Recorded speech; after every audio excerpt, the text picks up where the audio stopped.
Hello, everybody, and welcome to the Relatively Gaming Podcast. My name is Bret, aka Enigma9011, and I'm joined today by my lovely co-host, TJ at Turn-Based TJ. TJ, how's it going?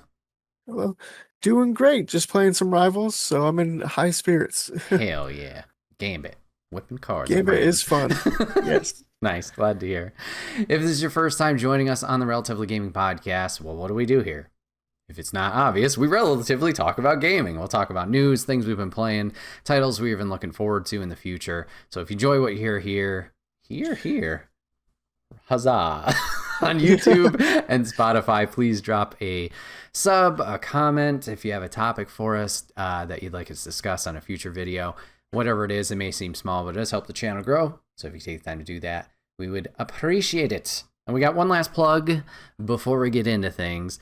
As of this week of this episode dropping, if you're listening on Monday or whatever that week is, Extra Life is coming up on Friday, November 28th. I'm going to be streaming for 28 hours plus. Goddamn.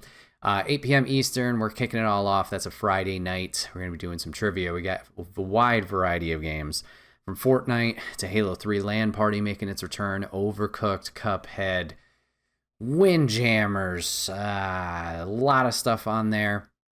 We'll be streaming from 8 p.m. on that Friday all through Saturday, trying to raise some money for Children's Miracle Network hospitals.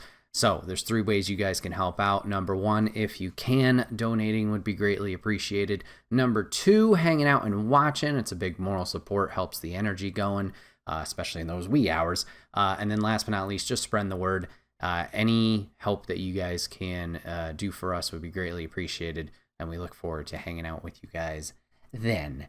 But let's get into the main show. Let's jump into the news. TJ, what do you got for news for us this week?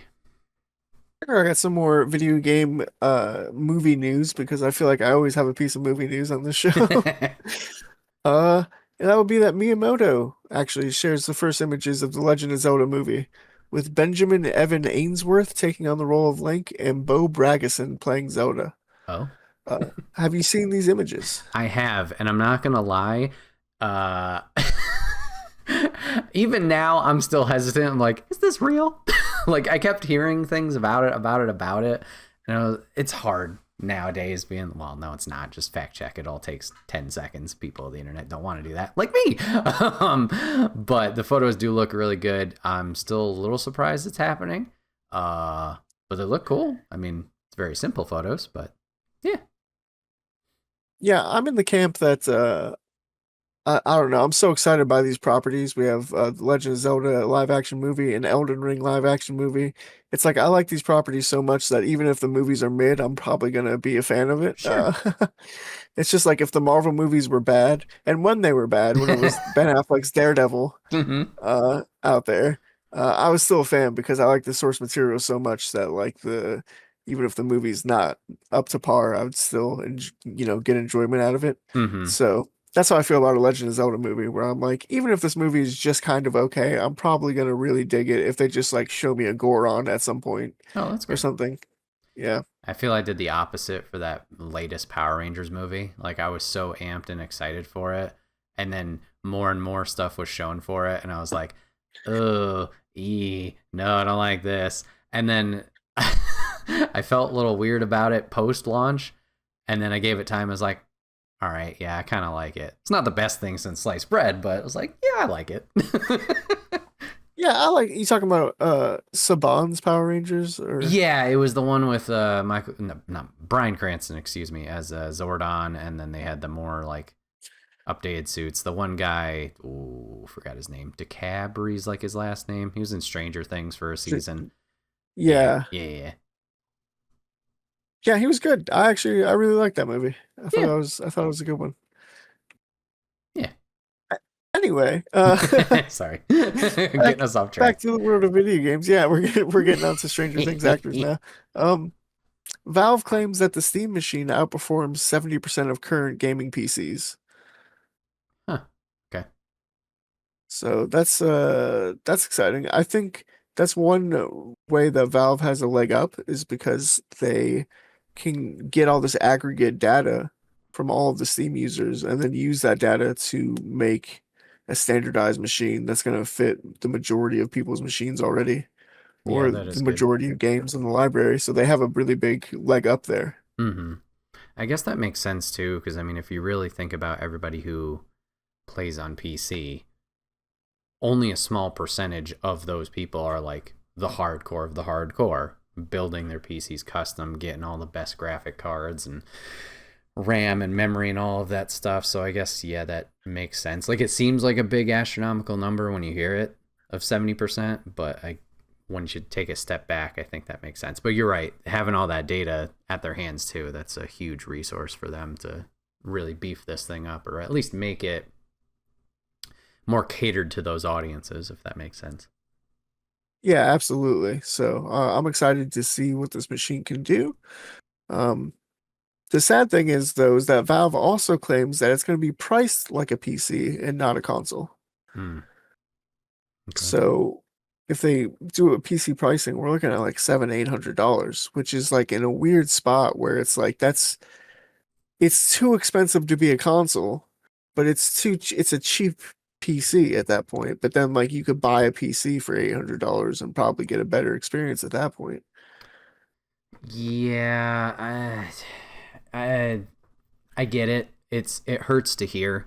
I mean, granted, I'm on the console sphere mostly. Like, even, I mean, console prices are steep too. PlayStation 5 initially was like 550, something like that. Switch 2's in the 500 range. So if you want the better experience of the PC, but you want to fully commit to it, I get, it's that middle ground. Like, I don't know. I don't know what it takes to get a decent PC, but what, 1,000? So have this be 7, 8. Yeah, I guess that checks out. Still Yeah. hurts. Don't get me It still wrong. hurts. Yeah, I was really hoping for it to be priced at like $600. I thought would be nice because Sure. it is weaker. For reference, it is less powerful than a PlayStation 5 Pro. Okay. So I don't know how much a PlayStation 5 Pro goes for, but 550 to 6, I want to say. yeah, it's not $700-800. Sure. And I think they're doing that because of the extra features that you can do on it, but I just don't think that that's worth it, and not if you're trying to sell it as a console experience. Yeah, I'm going to look it up right now. It might be tough because of Black Friday sales and stuff, but let me see what a Pro's even worth. Oh, 650. Okay. Oh, it's marked down from 750 apparently. So yeah, it's up there.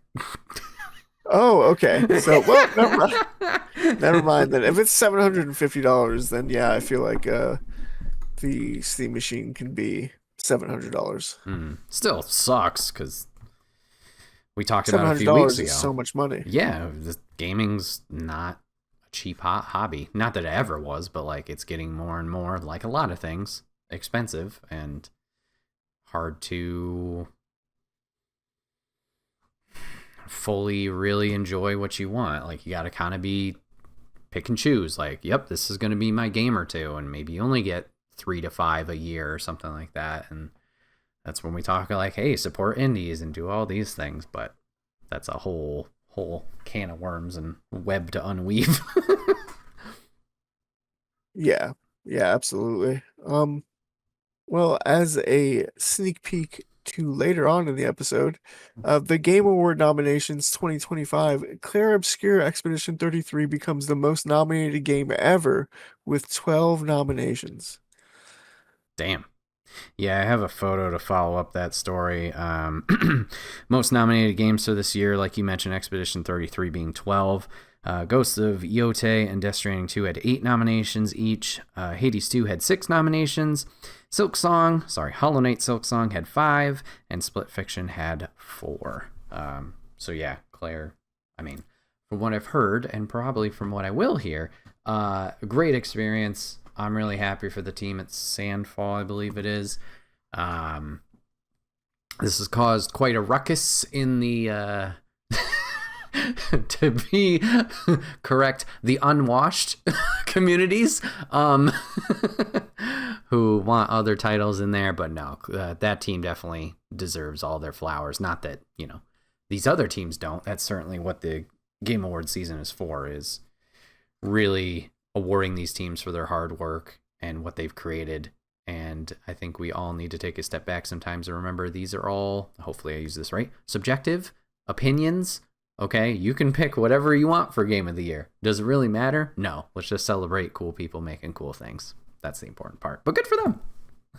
Yeah, and I gotta say, again, sneak peek for 10 minutes later in this episode, Yep. but I've played the game. I binged it last weekend, and I would say that it deserves these nominations. I mean, I've only played it for like 15 hours, but like, man, it just blows your mind right off the rip. So I feel like the game is incredible, and even if you don't agree that it's the game of the year, you have to, if you've played it, you have to acknowledge the level of talent and ability that went into the game. It's absolutely stunning. Mm-hmm. Now just on to a couple game-specific pieces of news. Mm-hmm. Uh, in Borderlands 4, the bounty pack number 1 has been made free for everyone when it was actually supposed to be part of like a paid membership tier or whatever. Okay. Not membership tier, but like a pricing tier that they had for DLC. And that included 4 bounty packs, but now they've made this first one free, and they're saying there's going to be a 5th bounty pack now. So the people that paid will get this back half of 5. Gotcha. This first one will be free for everyone. I have not played it yet, but I just downloaded it yesterday, so I'll have to see. I think they said they made it free because it was a little bit light on content, lighter than they had hoped for. Okay. Yeah, I did see there was an update that popped through recently. I was wondering what that was for, but that makes sense. I also wonder if it's a marketing strategy. Like, hey, we'll give you this one for free. This is what you can get. And then they try and, reel some more people in. As we talked about, what was it, last week or 2 That's weeks true. ago, the player count's been like dropping. So hopefully they can get some people back. Yeah, I hope so. Like I said, I think the game is very fun, so Mm-hmm. I hope that it continues on and the DLC does really well for it. Um, Avatar Legends has shown more of its gameplay in videos and things, and it adds a Mortal Kombat X style variation system Oh, with support characters. okay. Mm-hmm. So like Aang, if you choose Appa as your support character, you get a different thing than if you choose the lemur, which I forget the name of. Momo. Momo. That's right. How could I forget Momo? Just like M. Night Shyamalan did. Sorry. Yeah. Wow. Shots fired. Dude, talk about an awful movie going experience. Not today. Carry on. Yeah. In the good version of Avatar, the animated show, because I will say the sprites in this game look exactly like the cartoons. And excuse me. Oh, sorry, I thought I was gonna sneeze. All good. Nope. I'm like on the verge of sneezing, but not actually Right. sneezing. The cusp. That's the worst feeling. Anyway, the sprites in this game look exactly like the animations, the animated show, so it's pretty great. It's that obviously harkening to that and not the movie, thankfully. Sure. Yep. But yeah, Momo, if you choose Momo, you get like different abilities. So you like sweep around on wind faster and things like that. If Cool. you choose Appa, you get like heavier attacks or something. Okay. So every character will have 3 variations. And I feel like they're doing that because maybe the character roster isn't going to be that large. Okay. But even if not, you still have 3 variations of each character. So potentially Aang could be 3 different. There's 3 Aangs in the game, basically. Okay. So those 3 are tied specifically to him. That's not across the whole roster. Correct. Gotcha. And you can't switch to these support characters or anything like that. They just stand in the background. Okay. Cool. Yeah, so I feel like that's really cool. It's harkening back to one of our favorite fighting games, Mortal Kombat X. So, yeah, absolutely. And the last piece of gaming specific news that I have is Dispatch keeps on trucking along. It hits 2 million players. Damn. And they got a shout at Game Awards as well. I don't remember what it was for. It might have been Direction, but yeah, the good for them. I've heard a lot of good things. It's definitely given me FOMO big time. I know I talked about it as like one of my titles I was looking forward to. So maybe over the holiday break, that's something I'll jump into finally. We'll have to see. But yeah, another interesting thing is it was a later release. I guess Game Awards has like a typical November to November window or something along those lines. So I wonder if this means they're going to kind of get the shaft next year with this just one nomination here and not, getting nominated for anything else. But good for them. That's crazy that sell that much. So awesome. Yeah, absolutely. That is weird with the way the nominations work. It's almost like if you want to get a Game of the Year nomination, like you would target a specific time Right. of year to get the game out for maximum impact even. So Mm-hmm. Mm-hmm. that just feels weird. But yeah, that's all I had for news this week. All right. I'm surprised you didn't bring this one up because we did talk about it off stream, but Marvel's Cosmic Invasion is getting a physical edition. This will be launching post normal launch. So the physical edition comes out March 16th. That's going to include, obviously, the physical game with the game included, a steel bookcase, a poster, some special trading cards, and I think stickers as well. So I believe those are up for pre-order now if interested. On the Cosmic Invasion side of things, this one's like a really quick bit of news that I don't have much details about. But do you remember Cosmic Invasion's developer off the top of your head? Is it Tribute Games? Oh gosh, I can't think of it. Okay. I can't think of it. Whoever they are, and I'm so sorry for my memory. They announced on Blue Sky that they are going to be having a lot of tie-ins with other Marvel properties like Marvel Snap and Marvel Rivals, and that will also include a free update to Marvel Cosmic Invasion as well post-launch. So keep an eye out for those. There was like 6 or 7 Marvel titles that they'll be tied in. I only remembered Rivals and Snap because personally that's what I partake in, but I think Strike Squad was in there along with some others. So keep an eye out on there for some crossover stuff. Should be fun. That's exciting. Yeah. I wonder if we'll get some like skins or palette swaps or things like that. Oh, that would be so sick if there was a Captain America skin that was like a Winter Soldier type suit, Ooh, just like a darker blue palette, like a navy blue palette. Yeah. Update to a game. Ghost of Yotei is getting New Game Plus content as of today, I believe, of podcast release. Yes, from the PlayStation blog, on November 24th, a free patch for all Ghost of Yotei players will introduce New Game Plus, allowing you to replay Atsu's quest for vengeance from the beginning with everything you earned throughout the campaign. There's also other content that will be added. Let's see. New Game Plus will unlock after you finish the main story, and will add new harder difficulty options and 2 new trophies. There's also a new currency called Ghost Flowers that you can exchange with a new vendor for more than 30 new cosmetics, including new armor sets and weapon dyes, plus 10 new charms. You'll also be able to learn an additional tier of upgrades for your existing armor sets and weapons. So, if you've beaten the game already and want to run back through, you got some new content coming your way in Yotei. Have I played it more? No. Do I feel bad about it? Yes. Yeah, Ghost of Tsushima is on sale right now, and it's very tempting. Yeah, a lot of good deals out there. A lot of good deals. Next one. TJ, did you play a little game called Vampire Survivors? I sure the heck did. Well, guess what? They're coming out with a new game. Ponkel, the developer behind Vampire Survivors, is making a roguelike deck builder spin-off called Vampire Crawlers. Announced during Thursday's Xbox partner preview, the first-person game will keep the same choice feel of its predecessor, but trades the bullet hell mechanics for cards. It currently has no set release date, but according to a post on Xbox Wire, it'll be coming sometime next year, and this is coming from Polygon and Devin McClure.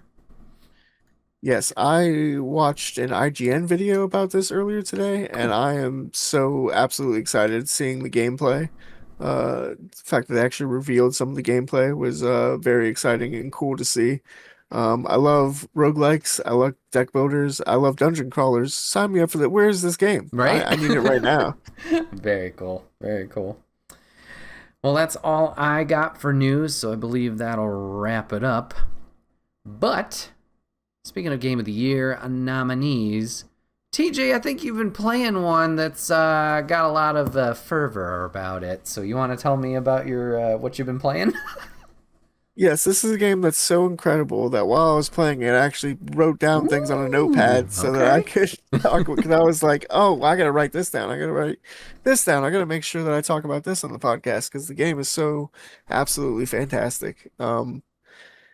Boss fights and enemy encounters it feels like learning patterns in Elden Ring. He's been playing Um, Clair Obscure, everybody, if you didn't understand. Clair Obscure oh yeah, Expedition right. Sorry, 33. I probably should start He's with so that. I've been excited. playing Clair Obscur Expedition 33, which by the way, I don't know why there's a subtitle of Expedition 33. Well, I mean, I know because of the Expedition 33, but I mean, I don't know why it's Clair Obscur Expedition 33. Sure. So I hope that they make more games in the Clair Obscur like universe. I You hope they must use it play like Black 1 Myth through Wukong. 32 first. Yeah. Actually, it went the other way around. It was 100 down to 33. Oh, shit ass. That's even more. Yeah, it was a lot more expeditions, and none of them were successful, except Oof. maybe you will be in this one because it is fantastic. Um, anyway, so that's really good. It's a JRPG, obviously. It has the JRPG mechanics, but each character has like their own gimmick that you're playing with. So, you can only play with three characters at a time. However, if those characters pass out, you get to call on the B team of the expedition, and they can get a chance to take out whatever enemy's been vexing you. But usually they're less leveled up, and you've cared for them less, so they usually don't get the job done. But it's always fun as like a last ditch attempt. But each of these characters that you're playing with are all unique. Like they all have unique gimmicks. Like one of them has a fake arm that he charges up, and you charge that up the more hits you do and things, and then you can like release it in a huge hit Hmm. once it's charged all the way. But enemies in this game have like shields that they put up where like they can take one hit for free, where they Okay. don't get any damage from it. So you're trying to time around those shields going away when you can, do the big damage. It's Hmm. very satisfying. And that's just one character. Then you have another character who they switch stances every time they do an attack. Okay. And different stances give you different stat attributes, so you're constantly trying to manage your stance that you're in. Like, Hmm. you're like, oh, I do want to do this attack, but it'll put me in offensive stance if I do that, and that's going to make me more vulnerable to taking damage. So I don't know if I want to do that right now, but I Hmm. do want to do that damage. But is that damage going to be enough to mitigate the damage that I take? Like, I don't, it just mind-blowing stuff all throughout the game. Like that. You can retry every encounter, which I really like. I know it sounds like a small thing, but if you mess up, then you can just retry right there because there's a lot of I feel like it's fewer encounters in this game, but they're long encounters. Um, and why that matters is something I haven't even mentioned yet, where I kind of mentioned it where boss fights and enemy encounters is like learning enemy patterns in Elden Ring. I kind of mentioned it there, but it's like learning boss patterns in Elden Ring because you're dodging constantly. You have to dodge the enemy attacks, and I kind of likened it to Born of Bread to you or Paper Hmm. Mario, just because I know you played that on stream.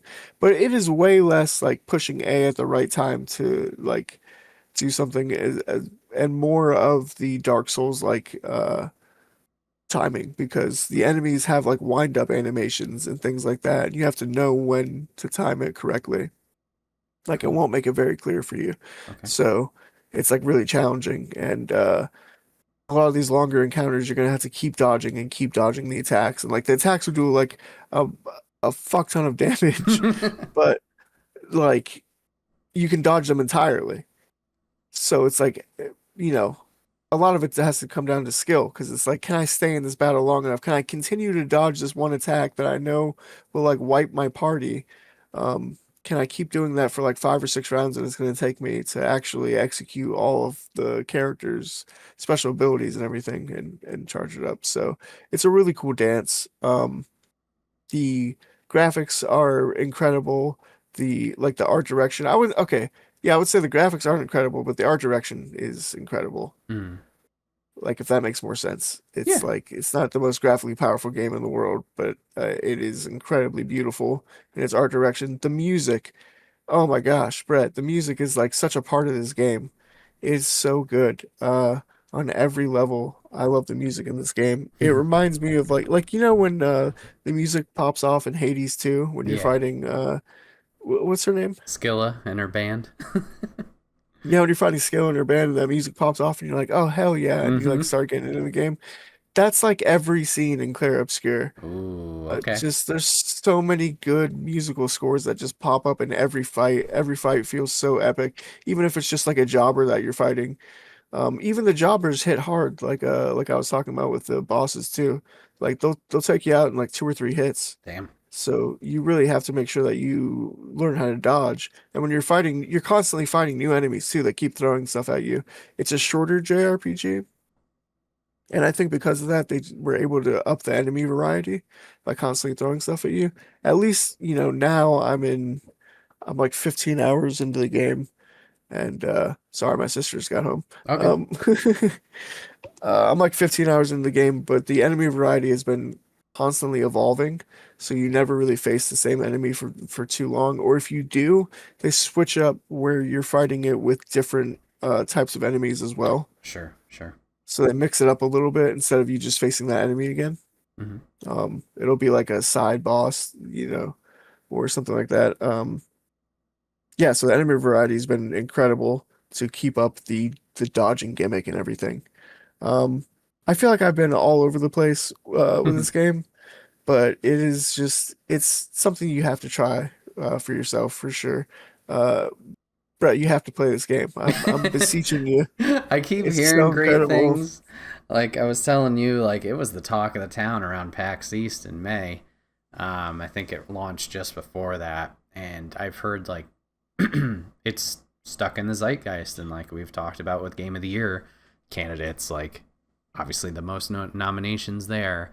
The Golden Joysticks were, I believe, yesterday. I think one of the voice actresses from the game won. I could be mistaken, but like no, it was Ben Starr definitely won. I'm trying to think who won the female lead. I don't remember, and I apologize. But yeah, a lot of people have talked highly about this game. You mentioned the music; that's been a big thing that people have talked about, and it seems like there's a lot of emotionally driven storytelling here. Like you're gonna have the feels hitting, just due to your connections with these characters. So yeah, the more I hear people talking about it, I'm like, all right, yeah, maybe I should try it. And I'm always tentative just because RPGs and JRPGs tend to be longer. And knowing my dumb dumb brain, I'll be like, haha, I'll play this, and then I'll go to the next thing, and I just get sidetracked. So that's my concern. It's just like that's a big investment. Am I gonna see it all the way through?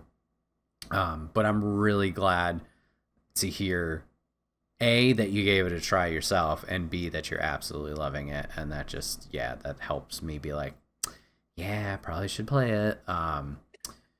Do you feel that each of the characters in the roster, do they have a strong narrative tied to them? Do you feel like they each have their own strong backstories? Oh yeah, absolutely. These are all individual characters, not in just this gameplay sense, but definitely a narrative sense.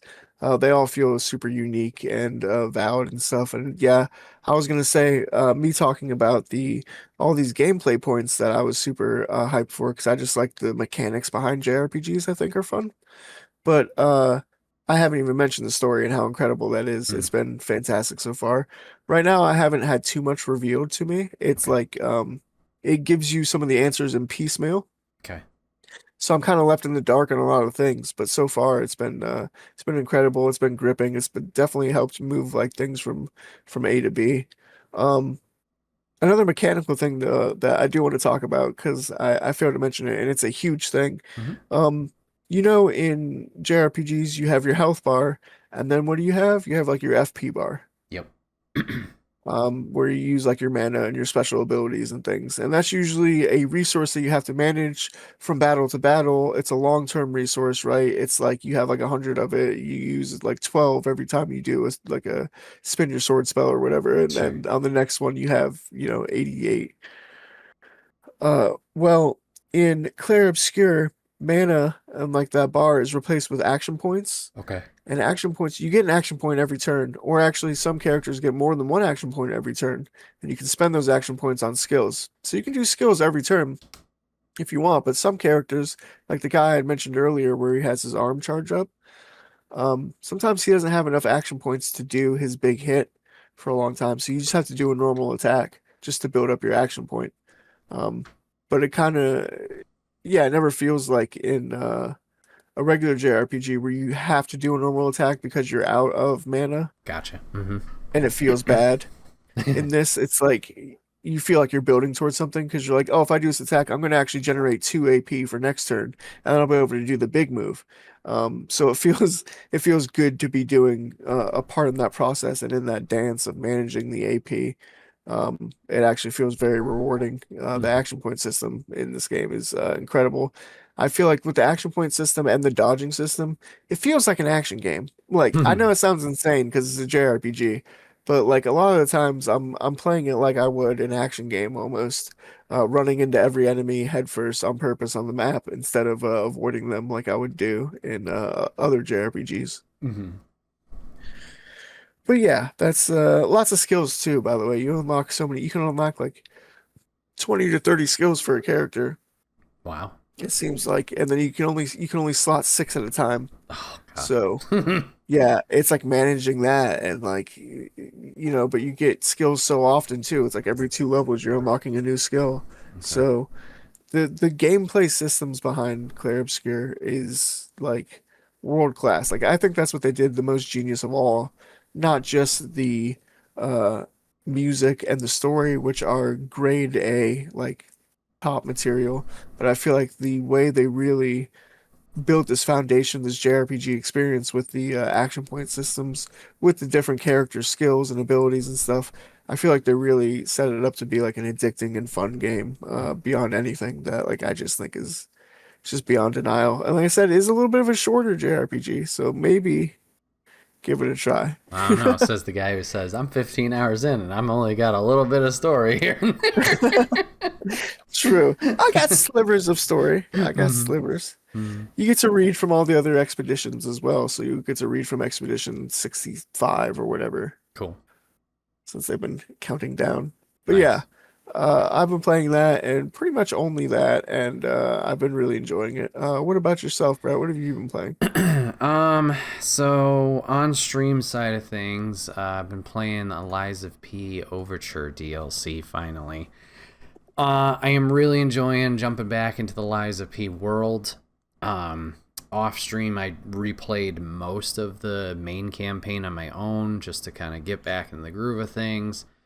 But jumping back into the world A there was great. And I was telling you, like, it's weird. I haven't touched this game in months, but areas that I struggled with in my first playthrough, I felt like I was breezing through in this replay even months later. Like the muscle memory was there, or just like, oh, I know what to expect now. So I wasn't just running into head first and then being like, oh, I'm going to get punched to death here or whatever it was. So replaying was a fun experience. It's reinvigorating that fire in me of like, I love this game. I should platinum this game, because I enjoy it so much. On the DLC side of things, we did it for one of our pregame Extra Life streams. Oh boy, I don't know what they were throwing at it with this DLC, and I mean oh boy in the best way possible. It is hard, y'all.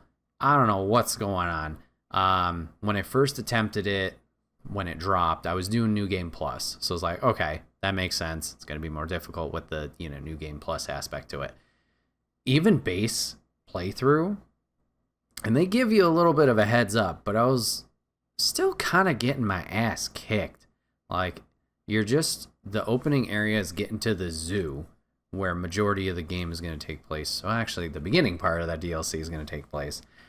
And it took a while to get to the zoo. Like, longer than I think it should have. Longer than it definitely should have. And while I get it, you want players who are coming back, you don't want to just breeze through it, because then it's not going to be a rewarding and engaging enough experience. You want it to be a little bit of a back and forth. But man, I was struggling personally. And maybe it's just like even how Liza P was at first of the base story. It's just, you got to learn it, and then you come back to it and it's easier, whatever it is, like any Souls-like, I'm sure. But I'm enjoying the new enemies that they're throwing at me. I've enjoyed the environments that I've been running through. I got in Saturday's stream and then the following stream, we got through the first act. Apparently there's 5 acts in this DLC. So we've gotten through the first one. So the main boss in that first section, she was quite a toughie. I will say that. I think that took me to maybe 3 hours to beat her. Yikes. Didn't need that to kick off. But I'm really interested to see where the rest of this story goes. If you guys don't know, this DLC has some time travel mechanics in it, so you're kind of in the past, but you're as your present self. So I'm wondering, my main curiosity is why. Like, why are we going back to learn about characters? I want to be vague in case people haven't played Lies of P. Why we want to learn more about characters, what their history is with their teacher, and like why they felt they needed to do the past story. Like, is it gonna lend more information that will make the main story more important, or is this going to be more set up for eventual sequel stuff and territory? So just interested to buy it so far. It's been a good time. There it is. Finally caught up. Yeah, it took long enough. There it is. Excuse me. So that's been one thing. And then I played some demos on the PlayStation side of things. The first one I only played a few minutes of, so I can't speak too much about it. But the first one I played is a game called Crystalla. It's one I've heard about from a few PAXs ago, but this is another Souls-like, where you are a cat and you are going through and fighting off rat enemies and whatnot. A lot of customization to your cat, whether it's visual or their attack style. You can use a greatsword, you can use your claws, you can be more of an assassin if you want and sneak around. Only played a few minutes of it. I did enjoy it. It just wasn't fully clicking and resonating with me when I was playing it. But I think if you like Souls-like games, or you're looking for something that can kind of get you into the genre, I think this is a good one because there's a lot of flexibility. I brought up that assassin character. All the cat characters, obviously cats are very mobile and agile. In this game, you have that to your in your moveset just default. So you can jump on roofs, you can walk around tethers, you can like hop from things to thing. And that can help you in terms of like being a little bit more patient, figuring out what you want to do. If you want to play it like a Far Cry or Assassin's Creed, where you're taking out small groups at a time and navigating that way, you can. And just from what I learned in that demo, it seems like there's going to be a wide berth of skills and upgrades that you can do. I don't know how much in the demo you can do that, but it seems like there's a lot of depth to this game. I believe the game's already available on Steam. If it's not, then it's also in a demo. So if PC's more of your platform, go check it out on there. It might be, like I said, full release, but that's Crystalla once again. And then the last demo I played was available at Steam Next Fest on PC, but is now available on PlayStation platforms. It is called Reanimal, and this is from the former devs of Little Nightmares that separated out on their own.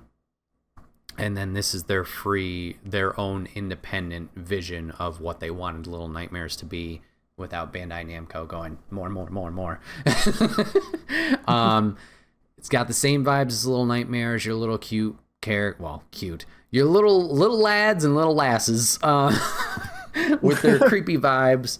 From what I can tell in the demo, it's these two youngins who are looking to save their friends that have been captured. You navigate to this island and you're searching for them. As you search around, you're doing your puzzle platforming that you do akin to Little Nightmares in the past. But there's some creepy baddies that are around. These giant, tall, lanky motherfuckers who are trying to snatch you from time to time and chomp on you like little snacks. And you gotta be careful and watch out for that. It's a short demo, but I had a good time with it. Definitely has a lot of creepy vibes, like I said. There's a lot of strange things that you stumble upon, and you're like, what in the hell is this? Why is this here? What kind of creepy world have I delved into? I believe the game comes out next year at some point. But yeah, I'm looking forward to it. I did enjoy the first Little Nightmares. I have yet to play 2 or 3. But if it's more of that atmosphere and that like storytelling without directly telling you kind of thing, I'll be all in for it. So yeah, good time with that one as well. All right. Well, everybody, it's time to move on to our next topic, which is our favorite topic. It's what do you want to learn today? Or, in my case, TJ's Pop Quiz of the Week. Yes, TJ, I have a new quiz for you. However, it's not as deep and in depth as you probably think it is. TJ, you said one of your favorite, wow,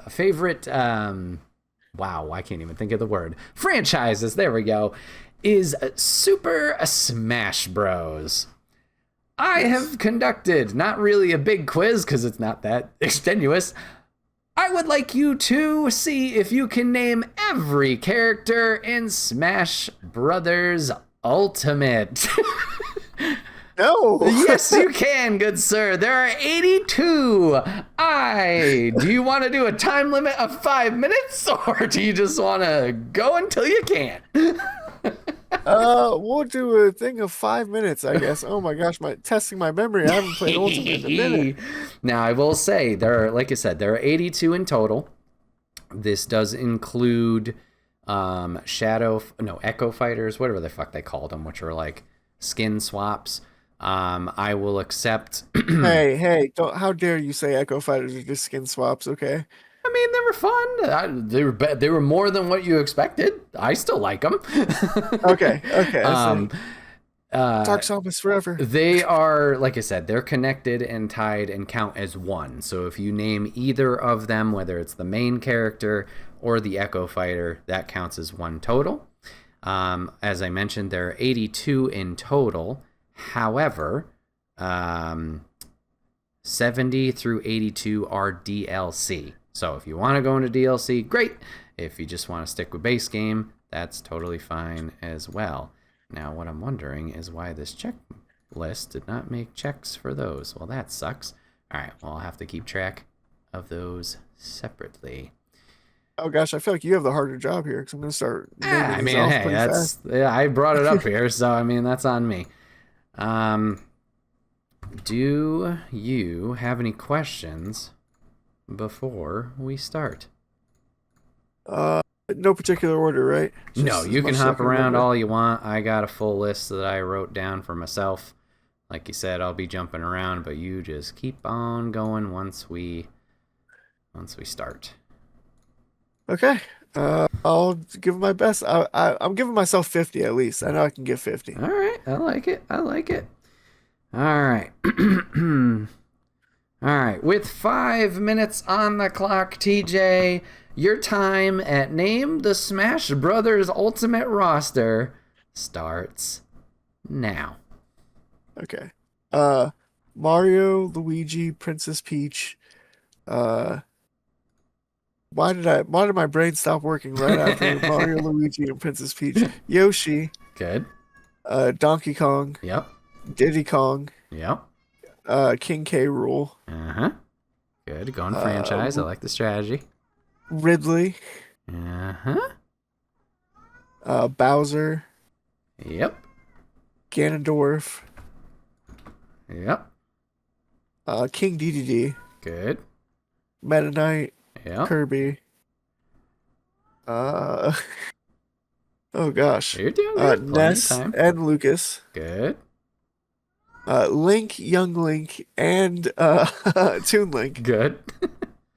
And Princess Zelda. Yeah. There's like Ganondorf.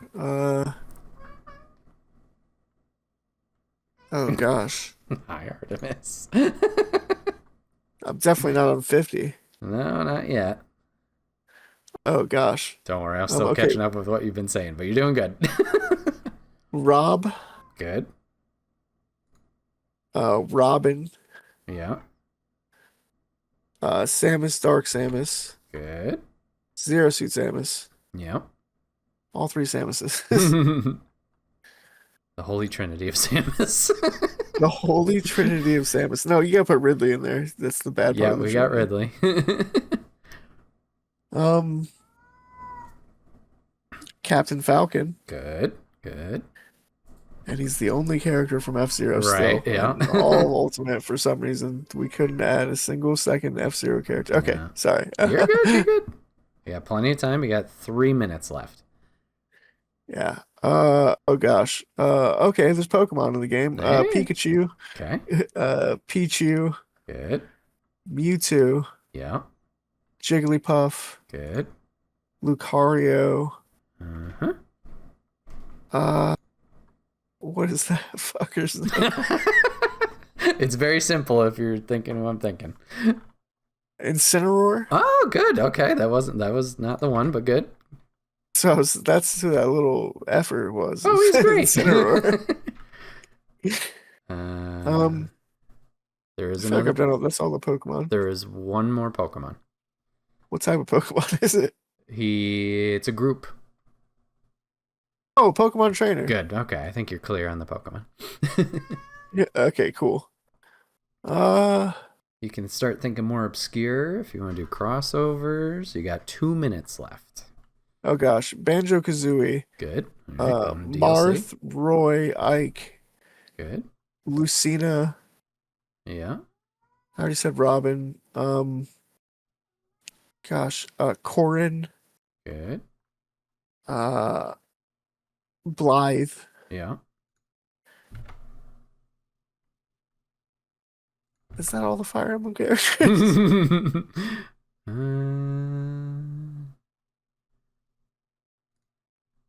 Did you say Ike?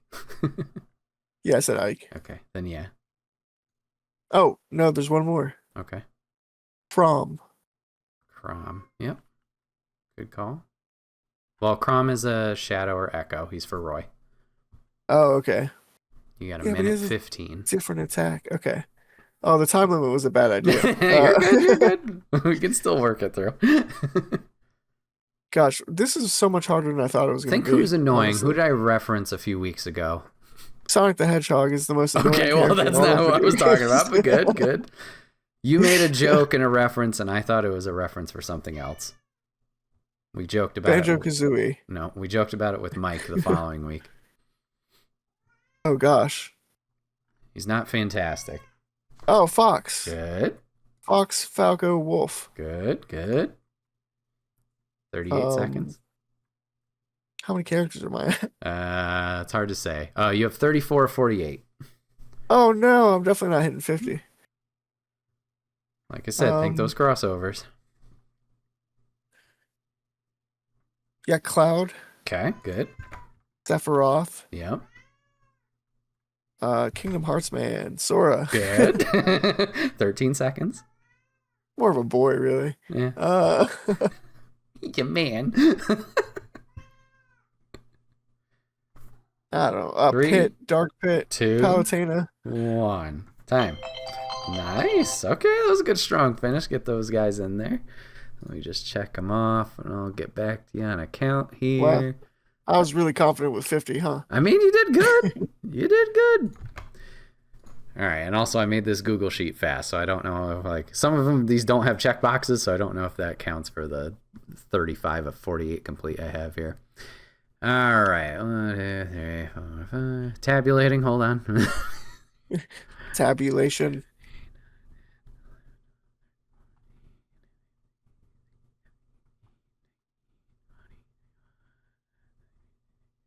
Any that you're thinking of while I'm going through here that you may have forgotten? No, my mind has immediately gone blank on all the Super Smash Bros. Characters. I'm gonna kick myself when I see the full list again. Oh, the Mii's. That's 3 right there. Oh, you're looking it up? Don't look it up. We could have worked through it together. No, I'm not. I'm not looking Oh, it up. okay. Good. So the Mii's, I just remember the Mii's. Yeah, that's 3 right there. All right. So in your 5-minute timer, you got 45 of 82. That's not bad. Oh That's pretty man, good. That's pretty good.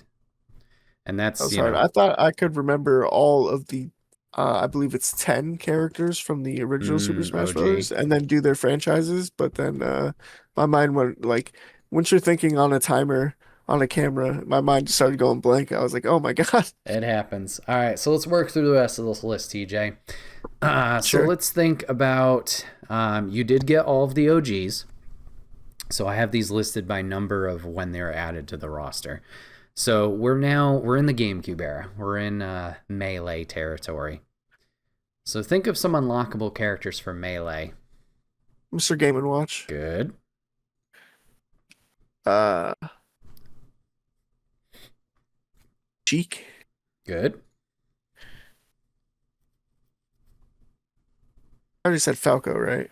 You did say Falco, yep. We have 2 left for the Melee like, era.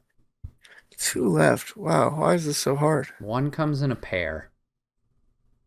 Oh, the Ice Climbers. Yeah, the Ice Climbers, where apparently the male can still live without the girl.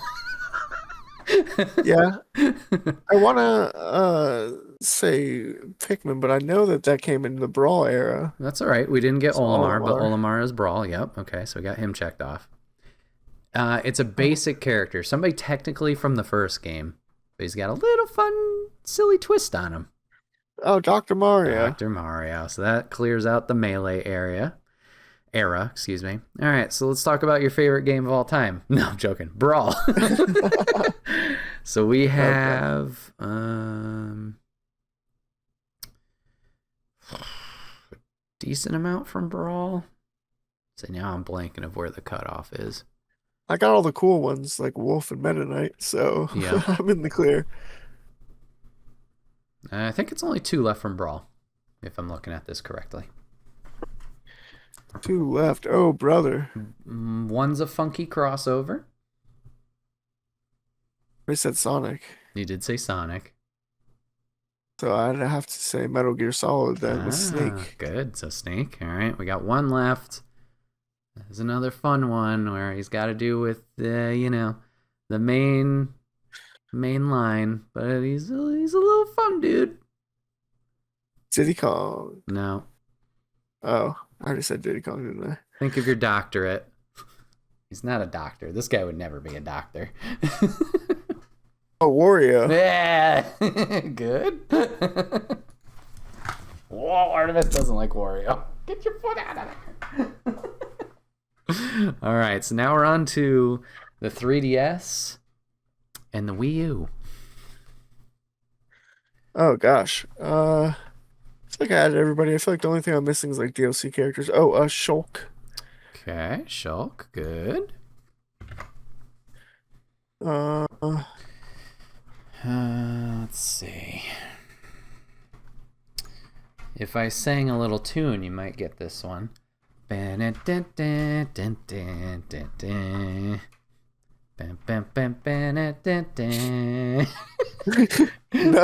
that didn't ingrain in your fucking brain during the pandemic. Oh, right. Animal Crossing. Hey! Yeah, you got Villager. My brain was lagging on that one. You're good. Think about the Wii U era. Wii Fitness. Yeah, Wii Fit Trainer. Good. And I said the 3 Mii's. Did You you did add say those? the Mii. Yeah, good call. All right, we got. It's hard to know when the cutoff Mega is. Man. Good. Mega Man. Pac-Man. Good. Good. There you go. You're digging in there. You're finding them. You get another one relatively close to Pac-Man in terms of age. God, I already said Mr. Game & Watch, didn't I? 2, actually. Not Castlevania. That was an Ultimate, but Simon Belmont and Richter There you go. Belmont. We get them out of the way. Good.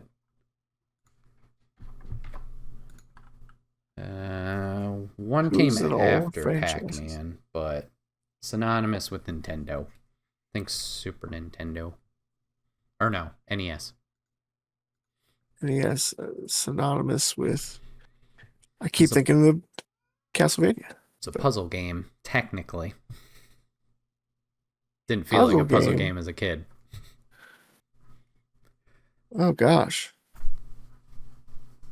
Oh, Punch Out. Yeah, we got Little Mac in there. Wait, you say it's a puzzle game? That's a fighting game, sir. But it's a puzzle because you got to remember all the patterns and stuff and figure it out. Yeah, true. I never did it. Don't look at me. But like watching others, I'm like, oh, it's a lot easier if you know what to expect. Yeah, no, I've just watched YouTubers play Punch Out. I've been like, oh, that's how it's done.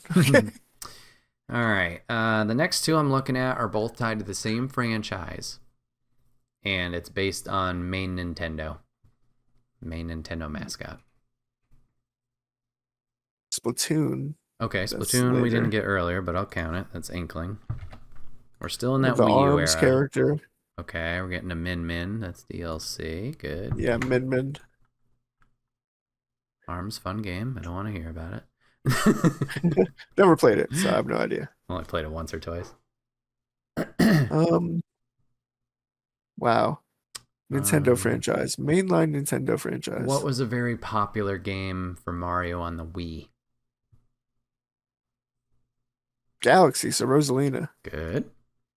And then think of baddie from Mario. Bowser Jr. Good.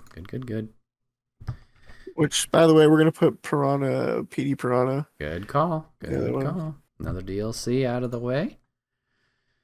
I guess technically it was DLC, but if you bought Ultimate within the launch window, he was free. Yep. All right. We're almost done with Wii U era. I think we have 3 left. I think 3 left in the Wii U era. I believe so. I could be wrong. One is an oldie. Another one I would think of the NES. A lot of people combine it with Super Mario Bros. Duck Hunt. Good. All right. And then Great game, by the way. Oh, Great yeah. character in the game too. I love Duck Hunt. Throwing his little frisbee around and shit. He's great. Yeah. I used to. hydrant. Did you play Duck Hunt as a kid? Oh, like yeah. on a CRT? Yep. Yeah, that was magic. I don't know how that worked. That was Right? great. All right, let's think of some crossovers, TJ. Whether it's Wii U era or Ultimate era. Let's think about Smash is a fighting game. Oh yeah, Ryu and Ken Good. and Terry Bogard Good. Nice work. and Kamizuya. Kazuya from Tekken. Kazuya. Nice. That's it. I don't know why I couldn't remember his name. You're good. It's a tough one. All right, we got 2 more that are non-DLC characters. One is a strong female protagonist. Actually, they're both strong female protagonists. One of them is Bayonetta, everyone's Good. favorite. Good. Everyone's favorite Super Smash Bros. Bayonetta. Everyone's not the most annoying character since Meta Knight and Brawl. Bayonetta. Sorry, I hate Bayonetta so much. Aw. And if you're a Bayonetta main, we're not friends. Just kidding. Another strong female protagonist here. People love her. Oh gosh. Some people even shipped her with somebody you wouldn't think you would. Isabel, yep. Because Doom guy, Doom and Animal Crossing came out the same day.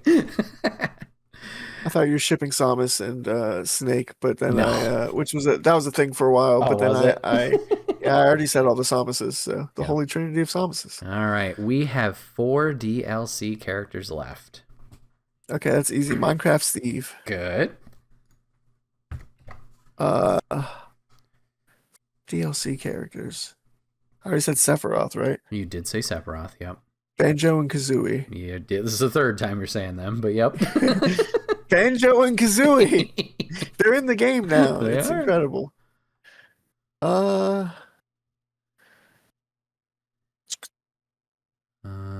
One.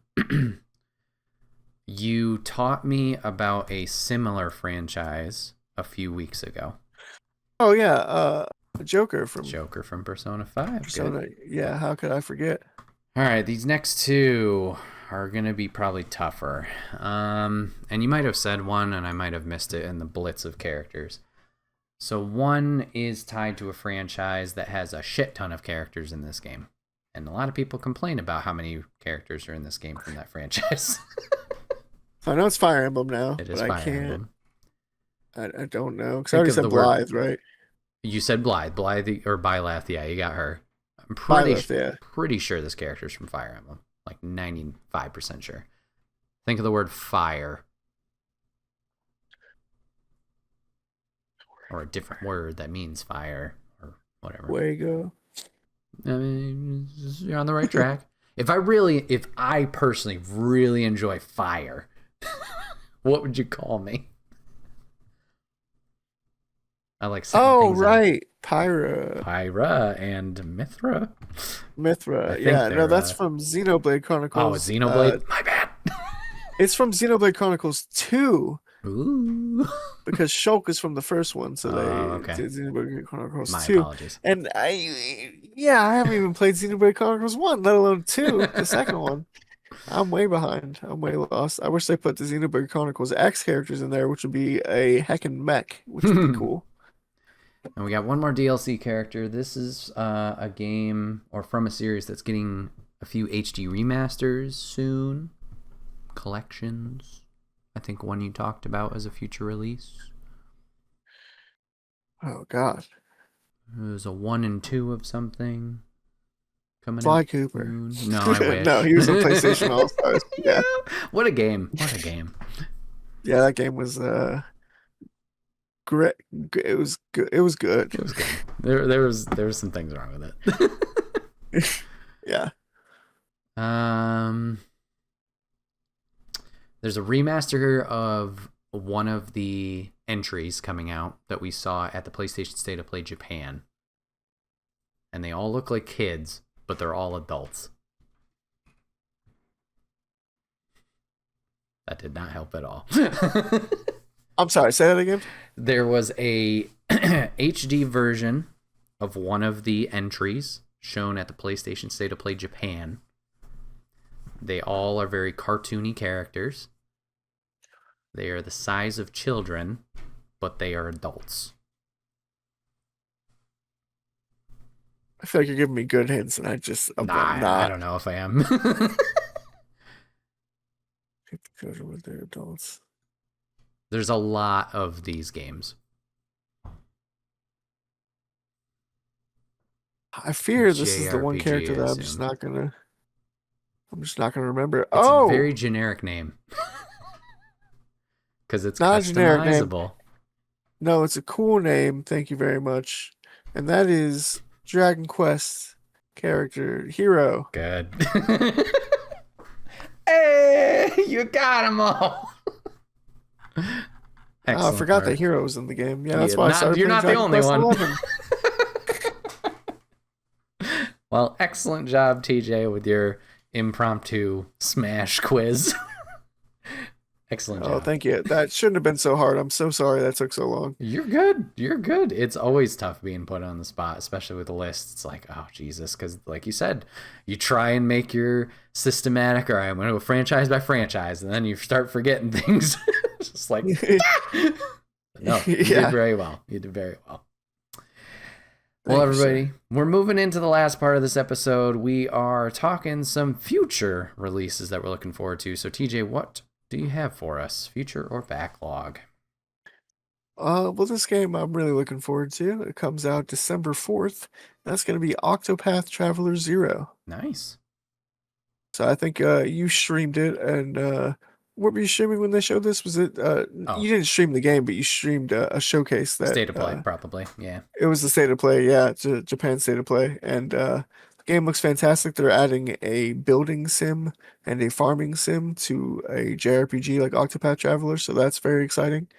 Yeah, I'm really looking forward to it. I think it's going to be great, and it comes out December 4th, like I said, so just right around the corner. It should be fantastic. The first two are really good. Have you played Octopath Traveler? No, I haven't played them. It's another one that's intimidating just for like the size.